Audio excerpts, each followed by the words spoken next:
오늘의 헤드라인입니다. 정부가 미세먼지 배출량을 줄이기 위해 겨울철로는 처음으로 석탄 화력발전소 15개 가동을 멈추기로 했습니다. 이번 대책으로 미세먼지 배출량 2,300톤을 줄일 수 있을 것으로 보고 있습니다. 최기영 과학기술정보통신부 장관은 취임 이후 처음으로 통신 3사 CEO와 간담회를 가졌습니다. 5G 전국망 조기 구축에 적극적인 투자와 새로운 융합 서비스도 활성화할 수 있도록 당부했습니다. 국내 연구진이 운동 전에 영양 보충을 하지 않으면 근육이 형성되지 않는다는 원리를 밝혀냈습니다. 대사의 작동 원리가 밝혀진 만큼 신체대사 과정에서 문제로 인해 발생하는 질환을 치료할 수 있을 것으로 기대됩니다.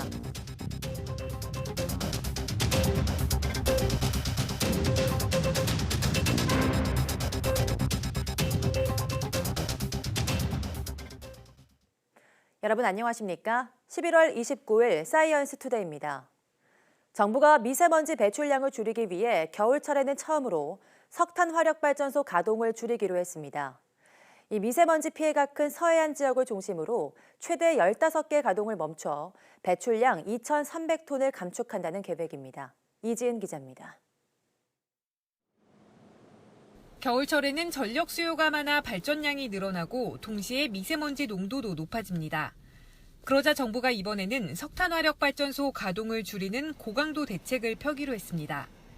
봄에 일부 노후 발전소를 멈춘 적은 있지만 난방으로 전력 수요가 높은 겨울철에 가동을 중단하는 건 처음입니다. 이에 따라 다음 달부터 내년 2월까지 석 달 동안 석탄 발전기 8기에서 최대 15기의 가동이 중단됩니다. 발전공기업이 운영하는 전국 석탄 발전기 58기 가운데 4분의 1가량이 멈추는 셈입니다.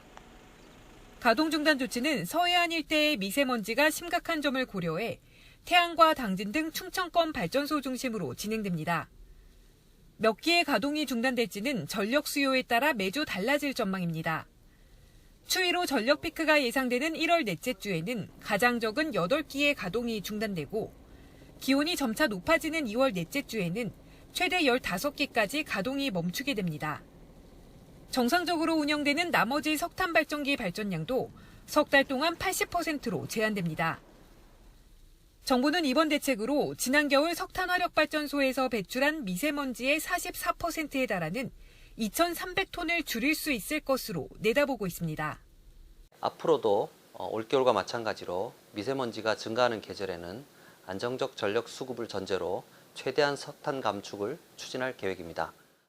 또 올겨울 전력 공급 능력이 역대 최대 규모인 1억 385만 킬로와트로 예상되고 예비력도 1,000만 킬로와트 이상으로 전망된다면서 석탄 발전기 가동을 줄여도 전력 수급에 차질이 없을 것이라고 밝혔습니다. YTN 이진입니다. 강한 동풍이 불면서 강원 산간에는 폭설이 쏟아지며 설국으로 변했습니다. 반면 서쪽 지역은 맑은 날씨에 공기가 깨끗해져서 늦가을 정취를 만끽할 수 있었습니다. 정혜윤 기자가 보도합니다. 태백산맥 정상을 넘으면 하얀 설국이 눈앞에 펼쳐집니다. 최고 30cm가 넘는 폭설이 쌓인 미시령과 진부령은 이미 겨울로 성큼 접어들었습니다. 습기를 머금은 강한 동풍이 산맥을 타고 오르다 정상 부근에 눈을 쏟아부은 겁니다. 앞으로 이 지역에는 최고 5cm의 눈이 더 내릴 전망입니다.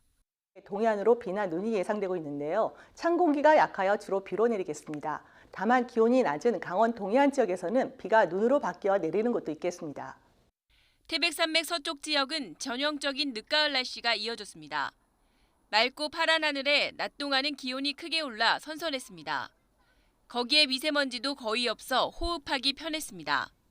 동풍이 방어막 역할을 하며 스모그 유입을 막고 있기 때문입니다. 이번 주말까지는 이 같은 현상이 이어지며 미세먼지 걱정은 없을 전망입니다.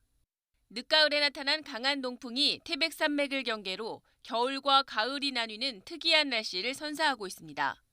YTN 정혜윤입니다. 드론을 이용해 소지를 분석하고 인공지능을 통해 녹조 발생 상황 등을 한눈에 파악할 수 있는 기술이 개발됐습니다. 이 매년 반복되는 녹조에 대한 국민의 불안감을 줄이고 식수원 관리에도 도움을 줄 전망입니다. 이정우 기자입니다. 녹색으로 물든 대청호입니다. 매년 되풀이되는 녹조로 수질이 오염되고 충청권 주민의 식수원 관리에 큰 비용이 들어가고 있습니다. 이런 가운데 국내 연구진이 드론에 초분간 기술이 들어간 카메라를 탑재해 대청호 녹조를 원격 탐사하는 데 성공했습니다. 유역에서 나오는 빛 정보를 200개의 파장으로 분리합니다. 그중에 녹조의 고유한 파장을 선택해내면 그것을 분석해서 농도를 알 수 있습니다. 녹조의 이동은 물론 확산과 분포 등 녹조 현황을 한눈에 파악할 수 있습니다. 특히 위성이나 항공기보다 저비용, 고해상도로 쉽고 정확하게 모니터링할 수 있고 획득한 데이터는 인공지능으로 빅데이터 분석이 가능합니다. 일반 영상이 빛의 삼원색 세 종류로 구분되는 것과 달리 초분광 기술은 가시광선과 근적외선 영역을 200개 이상으로 잘게 나눠 정확도가 높습니다. 녹조 수준이 관심, 경계, 대발생 단계 중 어느 단계인지 파악할 수 있고 녹조 확산 방향도 쉽게 예측할 수 있습니다. 이 기술은 물체의 성분을 더욱 세밀하게 구분할 수 있어 군사는 물론 식품과 환경, 의료, 헬스케어 등 응용 분야는 아주 넓을 것으로 보입니다. 초분간 카메라하고 센서를 실시간으로 연결이 돼서 데이터가 계속 수집이 되고 그게 AI 분석이 됩니다. 그래서 실질적으로 바로 실시간 분석이 되기 때문에 훨씬 빠른 대응이 가능하다고. 초분광 카메라의 활용 범위를 민간 분야로 확대한 이번 연구 성과는 내년 1월 환경 분야 세계적 학술지 환경 원격 탐사에 실릴 예정입니다. YTN 이정호입니다. 최기영 과학기술정보통신부 장관이 통신 3사에 5G 전국망 구축을 위해 내년에도 적극적인 투자를 이어달라고 당부했습니다.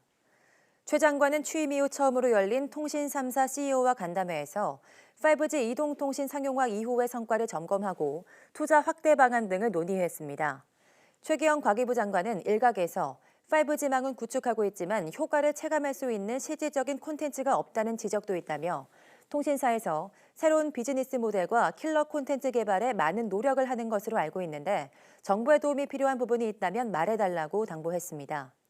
또 5G 이용 확대가 통신비 과중으로 이어지지 않도록 중저가 요금제 출시를 검토해달라고 덧붙였습니다. 그럼 여기서 최기영 과학기술부 장관의 말을 들어보겠습니다. 통신 3사의 적극적인 망 투자를 지원하기 위해 5G 망 구축에 대한 세액 공제 확대를 위해 노력하고 있습니다. 5G 전국망 조기 구축과 세계 최고 수준의 5G 서비스 제공을 위해 내년에도 적극적인 투자를 부탁드립니다. 특히 실내망과 28GHz 망 구축을 조속히 추진해서 5G 체감 품질을 제고하고 새로운 융합 서비스도 활성화될 수 있도록 많은 노력을 기울여 주시기를 바랍니다. 중국 통신장비업체 화웨이의 브라질 5G 시장 진입이 갈수록 현실화하고 있습니다. 현지 시간 28일 브라질 언론에 따르면 브라질 정보통신 정책을 담당하는 국가통신청은 화웨이의 5G 기술 진입을 막을 수 없을 것이라고 밝혔습니다. 이는 화웨이의 브라질 시장 진입을 견제하려는 미국 정부의 압력을 사실상 거부한 것으로 풀이됩니다. 앞서 미국 정부는 지난 3월 브라질 정부에 화웨이의 진출을 허용해서는 안 된다는 뜻을 전달한 데 이어 최근에는 미국 브라질 간 국방 협력 훼손 가능성을 들어 또다시 브라질 정부를 압박했습니다. 한일 군사정보보호협정 지소미아의 조건부 종료 연기에 따른 한일 양국의 수출 규제 관련 협의가 다음 달 본격적으로 시행됩니다. 산업통상자원부는 서울에서 열린 과장급 준비회의를 통해 다음 달 제7차 수출관리 정책 대화를 열기로 합의했다고 밝혔습니다. 이에 따라 한일 양국은 다음 달 16일에서 20일 중에 도쿄에서 만나 수출 규제 관련 상황에 대한 의견을 교환하고 해결 방안을 모색할 예정입니다. 산업부는 또 수출관리 정책 대화에 앞서 다음 달 4일 오스트리아 빈에서 국장급 준비회의를 개최한다고 설명했습니다.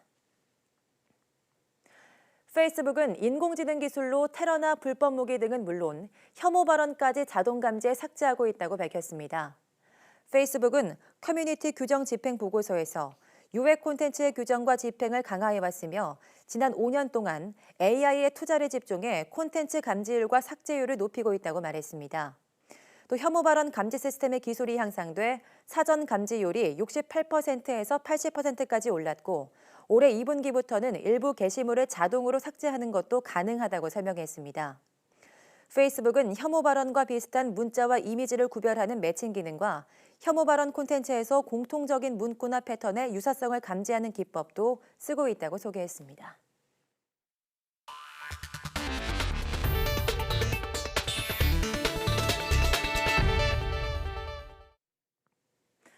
근육질에 소위 몸짱이 되기 위해 운동하시는 분들이라면 운동 전 반드시 여러 영양소를 골고루 섭취하셔야겠습니다. 우리 몸 안에서 신체 대사작용에 관여하는 일종의 스위치가 있기 때문이라고 하는데요. 국내 연구진이 구체적인 작동 원리를 밝혀냈습니다. 이혜리 기자입니다. 근육질 몸매를 만들기 위해서 오늘도 헬스클럽에서 땀 흘리는 사람들이 적지 않습니다. 트레이너다 보니까 이제 근력 운동에 좀 더 초점을 맞춰서 이렇게 운동을 진행하고 있고요. 유산소 같은 경우에도 가볍게 10분 정도 이렇게 타주는 편이기도 하고.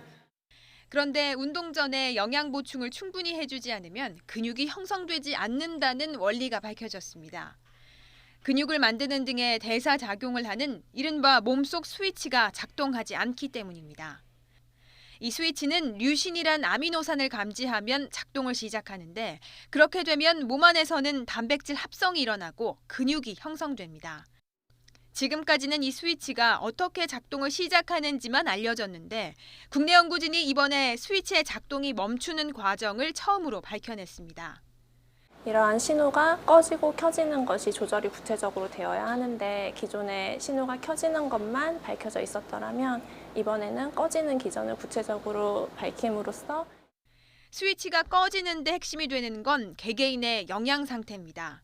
영양 부족 상태가 되면 스위치는 근육을 만드는 대신 에너지를 보충하는 역할을 하게 됩니다. 즉, 운동 전의 영양 상태에 따라 근육을 만들지 에너지를 생성하게 될지를 결정하는 겁니다. 에너지가 충분하지 않은 상태, 즉 뭐 밥을 굶었다든지 이런 상태에서 운동을 열심히 하셔도 아마 근육이 더 빠지는 일들이 있으실 거고 근육을 만들기 위해서 운동을 하신다면 당연히 루신과 같은 아미노산을 충분히 섭취하시면서 운동을 하셔야 될 거고요. 연구팀은 신체의 가장 기본이 되는 대사의 작동 원리가 밝혀진 만큼 이번 연구 결과가 기본적인 대사 과정의 문제로 인해 발생하는 암이나 뇌전증 등 다른 질환을 치료하는 열쇠가 될 것으로 기대했습니다. YTN 사이언스 이혜리입니다. 20대 우울증 환자가 5년 전보다 2배 가까이 증가한 것으로 확인됐습니다. 국회 정무위원회 소속 바른미래당 이태규 의원이 건강보험 심사평가원으로부터 받은 자료에 따르면 지난해 20대 우울증 환자는 약 10만 명으로 5년 전보다 2배 가까이 늘었습니다. 올해 9월 기준 전체 우울증 환자 수는 68만 2천여 명으로 연령별로는 60대, 50대, 70대 순으로 많았습니다. 특히 20대와 10대의 증가세가 다른 연령대보다 빨랐습니다. 20대 우울증 환자는 지난해 10만 명 정도로 5년 전보다 2배로 늘었고 10대는 4만 2천여 명으로 전체 환자에서 차지하는 비중은 적었지만 5년 전보다 78% 증가했습니다.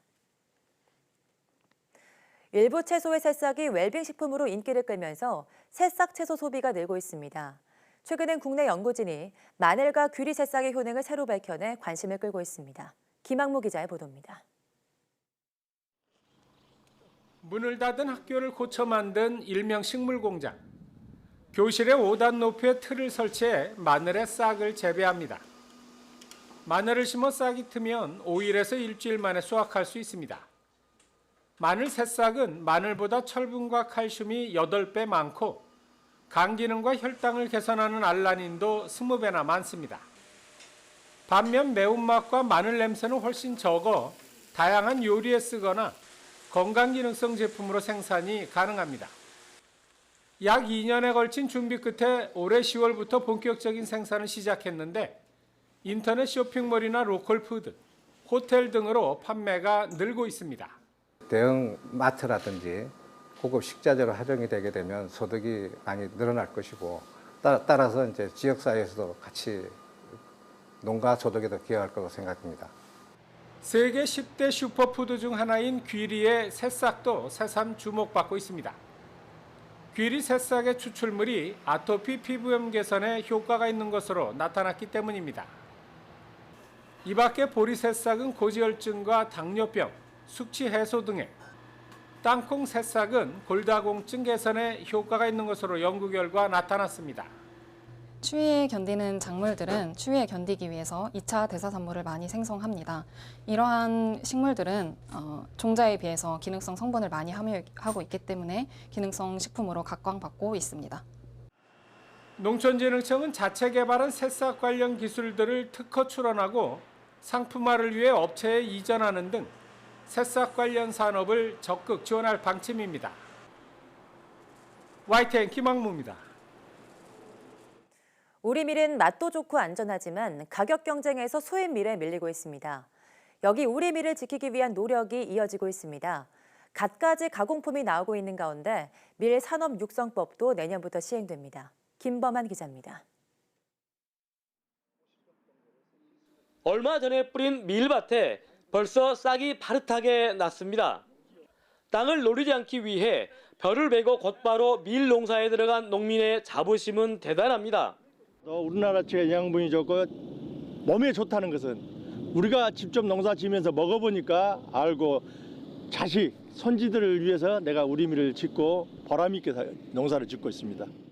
하지만 문제는 수입 밀보다 많게는 배 이상 비싼 가격.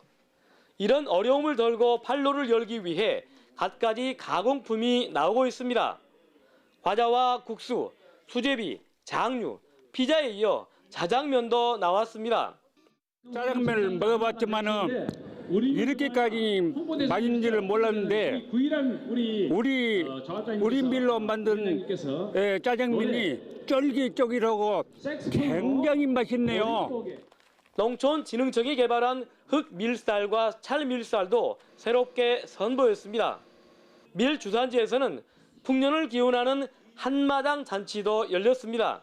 직거래 장터 겸 조합원들에게 한마당 잔치를 해줘서 문화행사까지 같이 겸하고 조합원들이 한마음이 되고 또 외부인들이 오셔서 우리 밀을 홍보를 함으로 인해 가지고 우리 밀이 지금 적체되어 있는 것을 해소할 수 있는 그런 길을 터주고자 오늘 이 행사를 갖게 됐고 그래서 늦가을에 심어 초여름에 수확하면서 사계절의 맛을 담은 소중한 자원이자 안전한 식품 우리 밀. 내년부터는 밀의 품질 향상과 가격 안정 그리고 공공급식을 확대하기 위한 밀산업 육성법도 시행될 예정이어서 밀산업의 활성화가 기대되고 있습니다. YTN 김범환입니다. 농촌진흥청은 토종벌 유충이 썩어 죽는 낭충봉화부패병에 강한 새로운 토종벌을 개발해 올해부터 농가에 보급하고 있습니다. 새 토종벌은 연구 결과 유충 체내에 바이러스가 침투하더라도 발병하지 않고 다른 벌에 전염을 유발하지 않는 특징이 있으며 2년간 전국 9개 지역에서 실증 시험과 지역 적응 시험을 거쳤습니다. 낭충봉화부패병은 토종벌 유충에 발생하는 바이러스성 전염병으로 2009년 첫 발생 이후 2년 만에 전국 토종벌의 75%가 폐사하는 피해를 냈습니다. 화폐 위조와 변조 방지 기술을 이용해 이른바 의료 라벨 가리를 막을 수 있는 방법이 공개됐습니다. 한국조폐공사는 특수한료가 들어간 라벨을 보안 물질 감지기에 대면 정품을 확인할 수 있는 보안 라벨 기술을 선보였습니다. 또 지폐 인쇄 기술을 활용해 포장지나 티켓 등 인쇄물에 숨겨진 문의를 스마트폰으로 읽어 진품을 인증할 수 있는 기술도 소개했습니다. 이와 함께 지폐에 쓰이는 면서물을 활용해 플라스틱이나 비닐 대신 쓸 수 있는 친환경 포장재와 용기도 개발했습니다. 조폐공사는 화폐 제조의 핵심인 위변조 방지 기술은 사회 여러 분야에 활용될 수 있다며 중소기업에도 기술을 공개해 더불어 성장하겠다고 밝혔습니다.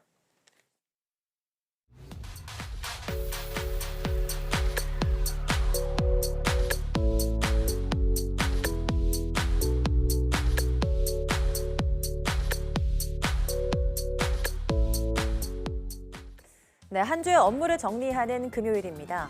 이번 주말에는 영화 한 편 보시는 건 어떨까요? 오늘 오후 사이언스 투데이 과학산책에서는 영국의 한 수학자이자 논리학자인 앨런 튜링에 대한 실화를 바탕으로 한 영화를 소개해드릴까 합니다. 과연 어떤 영화일까요? 모두 많은 시청 바랍니다. 함께해 주신 여러분 고맙습니다.